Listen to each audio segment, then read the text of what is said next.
Novak Djokovic versus Stan Wawrinka, the 2016 US Open final. In this video we're going to take a look at some of the key stats from that match and how the final unfolded. Now before looking at some of the key stats, it's important to note that Djokovic just got outplayed by Wawrinka. Wawrinka had more power, Wawrinka had a mixture of shots, better variety of shots. He was able to hit the heavy spin, but then on the next shot he was able to drill a flat forehand or flat backhand down the line for a winner. And he was really anticipating Djokovic's plays much better than Djokovic was able to anticipate Wawrinka's plays.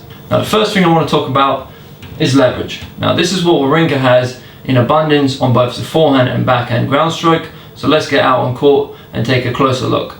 Stan Wawrinka has one of the biggest games in the world, and it all starts with one word: leverage. So what is leverage? Leverage is basically force over the ball. The more leverage you have, the more force you have over the ball. And it all starts with Stan's ready position. So this is where we're going to start. So when Stan's waiting for a ground stroke, when he's waiting on the baseline, you'll notice that the racket head is always higher than the grip level, like this.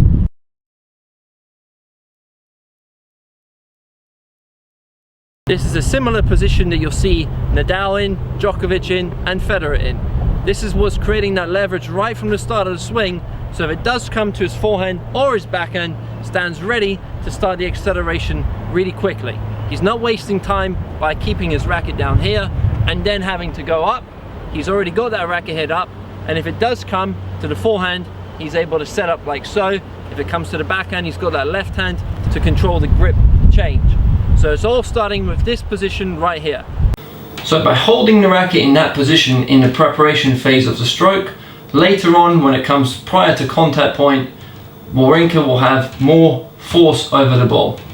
Now the next thing I want to talk about is Stan Wawrinka's early preparation. Now by preparing really early, as soon as he sees which side the ball is coming to, it gives him more time, it gives him more options, and it allows for that leverage in the stroke. If he was to prepare late, he wouldn't be able to hit those shots that he does. Stan Wawrinka's preparation is one of the best in the world, and let's take a look at it in action.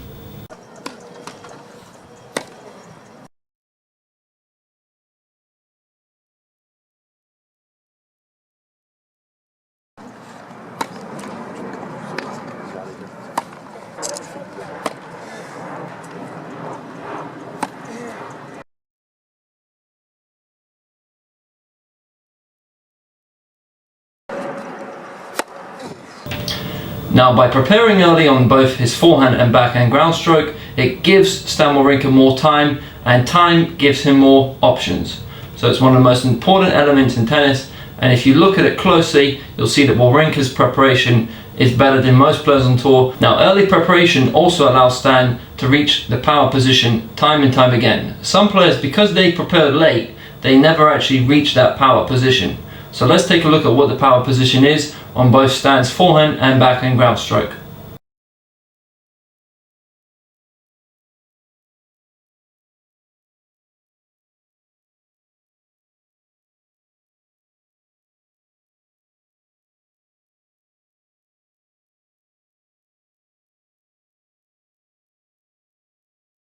Now for the first serve percentage, Stan Wawrinka hit 56% in and Djokovic hit 53% in. Not much of a difference there. Now on points won on first serve, Stan Wawrinka won 71% and Djokovic won 77%. So Djokovic is leading on the first serve points won. Now for the second serve points won, Djokovic is leading again with 53% compared to Stan's 51%. Now this is one of the most important stats from the match, is break point saves. Now Djokovic was only able to save 40% of break points, whereas Stan was able to save 82%. So Djokovic was only able to convert 3 of those 17 break points that he had throughout the match. Now what Stan done so well throughout the match was his mixture on the serve. So sometimes he'd hit a 130 mile per hour flat serve down the tee, and on the next point he hit a 90 mile per hour kick serve out wide to open the court.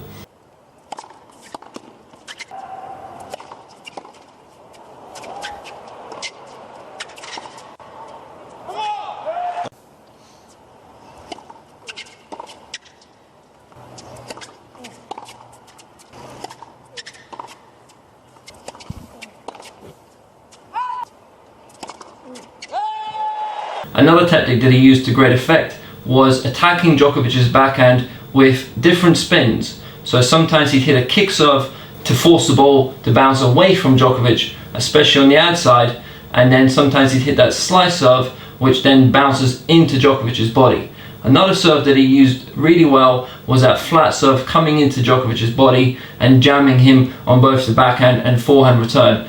Now, by mixing up the serves, Stan was able to keep Djokovic guessing, and this is something that he wanted to do prior to the match, because everyone knows that Djokovic's return is the best in the world. He's been leading the way on return of serve games at 1. He's won 37% of all return games this year, and he's the best returner on tour. So by mixing up the serves, by mixing up the spins, the speeds, Djokovic didn't really know what to do on that return. Now on Djokovic's serve, Wawrinka was able to neutralize play perfectly.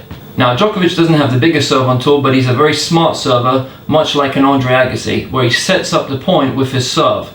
Now what he normally does is use serve set plays, and these are 1-2 combinations that he can go to time and time again throughout a match. Now what Stan done to neutralize those set plays was he used the slice return a lot, especially on those wider backhands where he was being pushed out with the kick serve. He was slicing that return.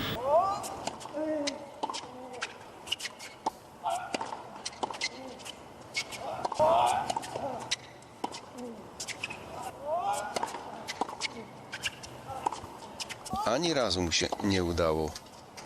Now what the slice return does is it keeps the ball low, so it forces the server to hit up on the next shot, and this is exactly what Djokovic had to do on that next ball, which then allowed Stan to get back into the point either in a neutral position or an attacking position. Now another thing that Stan done really well throughout the match was his anticipation skills. He was reading Djokovic's game, he was reading where Djokovic was going to go, and this is something that he would have worked on prior to the match with his coach, Magnus Norman.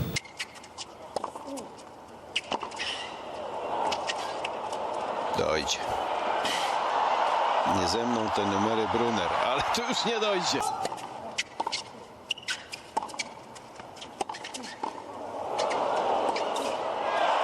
Now by reading where Djokovic was going to hit the ball prior to him actually doing so, Wawrinka was able to get the ball back in play time and time again and force Djokovic to hit 2 or 3 winners, which would be winners against anyone else, but Djokovic had to hit another one, and another one, and this really forced Djokovic to get mentally quite tired and forcing Djokovic to go for more just to try to hit that winner. Now another interesting stat from the match is the total points won. Djokovic only won 1 point less the whole match, so he won 143 points compared to Stan's 144. Now this shows once again the importance of winning those big points, and this is what Stan done really well, and this is why he was able to win the match in 4 sets. Now this stat here shows how important it was for Stan to just make enough balls so that he could then hit those winners that he was able to do. In a match, on average, Djokovic was covering 14.22 meters per point, whereas Stan was covering 15.17 meters per point. So on average, Stan was covering an extra meter every single point.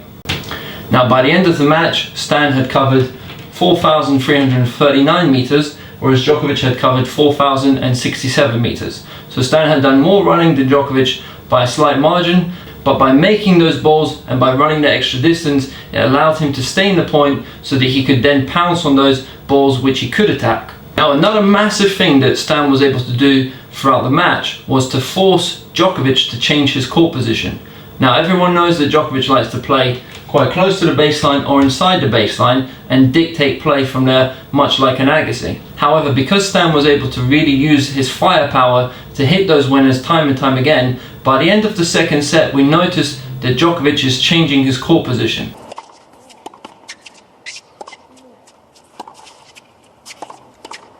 Zna rywala znakomicie.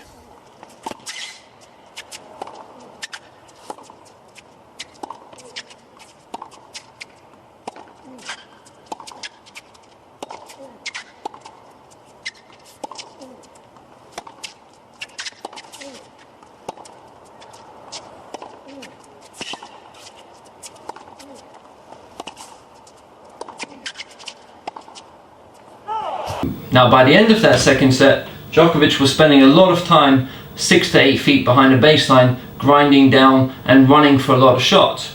Whereas his base game, his plan A, has always been to play around the baseline or inside the baseline, taking the ball on the rise. But because of Stan's firepower, he wasn't able to do that. Now, some final thoughts from the match. Stan was actually very lucky to get through to the final because he almost lost in the third round against Dan Evans of Great Britain. He had saved a match point to get through that match, and round by round he got better and better as the tournament progressed. Whereas Djokovic was very lucky in the early rounds to get byes and to get walkovers. However, by the end of the 2 weeks, Djokovic hadn't had enough time on court, so he wasn't at his best level, and I don't think he peaked for that final. Now, Djokovic has been unlucky with a couple of injuries. He also had really bad blisters in the final, so this has affected his movement, and by the fourth set you could see that he almost gave up. He almost felt like whatever he tried, Stan had an answer. No i Novak.